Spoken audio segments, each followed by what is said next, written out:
कल रात को 11:20 पर नवगाम श्रीनगर पुलिस स्टेशन में एक बहुत बड़ा विस्फोट हुआ।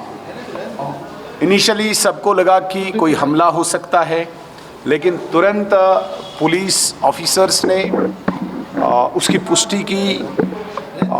इवन कि सुबह director general of police Jammu Kashmir उन्होंने भी प्रेस कॉन्फ्रेंस करके इसको स्पष्ट किया कि जो विस्फोटक पदार्थ भारी मात्रा में बहुत बड़ा ज़ख़ीरा जिसका बरामद हुआ था फरीदाबाद में, उस विस्फोटक को कश्मीर लाया गया था, क्योंकि जांच एजेंसीज प्रिलिमिनरी जहां पे ये चेन शुरू हुई थी वो नवगाम पुलिस स्टेशन से हुई थी। इन्होंने एफआईआर यहां पे लगाई थी, इसलिए जांच यहीं पे होगी। इसलिए विस्फोटक पदार्थ फरीदाबाद से लाया गया था नवगाम पुलिस स्टेशन में। कल नवगाम पुलिस स्टेशन में मजिस्ट्रेट और स्टेट इन्वेस्टिगेशन एजेंसी की टीम, क्राइम ब्रांच की टीम और लोकल पुलिस के साथ साथ एक सिविल टेलर, शायद सीज करने के लिए उस पदार्थ को लाया गया था टेलर भी, ये सारी टीम रात को 11:20 पर इसको जांच कर रही थी। और अचानक, चूंकि इसमें केमिकल पदार्थ भी था, रासायनिक पदार्थ भी था, एमोनियम नाइट्रेट, जिसमें मुझे लगता है कि थोड़ी सी असावधानी से ये बहुत भारी विस्फोट हुआ, जिससे 9 लोगों की जानें ऑन स्पॉट गई और 27 लोग क्रिटिकली इंजर्ड हुए।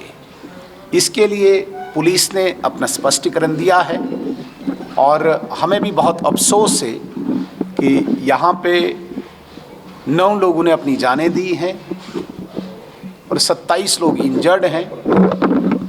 अब कहाँ पे असावधानी हुई, ये इंटरनल जांच का विषय है और इसमें पुलिस देखेगी भी। हमें केवल इतना कहना कि हम जो भी लोग इसमें मृतक हैं उनके लिए हम ईश्वर से प्रार्थना करते हैं कि उनकी आत्मा को शांति मिले और उनके परिवारजनों को ये दुख सहने की शक्ति। आपको भी इस जांच में सहायता करनी चाहिए। एक तरफ से तो उमर अब्दुल्ला साहब, उनके ही फर्जंद, उनके ही बेटे ये कह रहे हैं कि जांच होनी चाहिए। कल उन्होंने कहा कि एक टर्मिनेटेड एम्प्लॉय की जांच नहीं हुई है।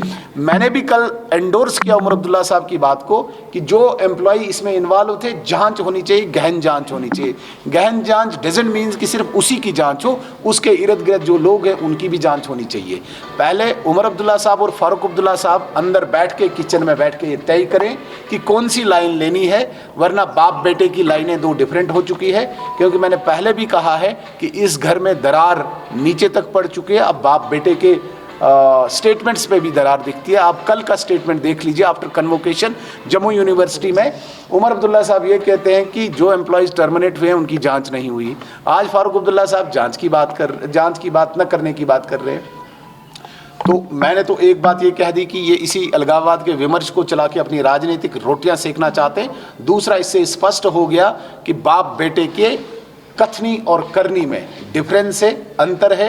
दोनों की बोल अलग अलग हैं। ये स्पष्ट करें कि इनकी पार्टी के, इनके परिवार का बोल एक क्या है।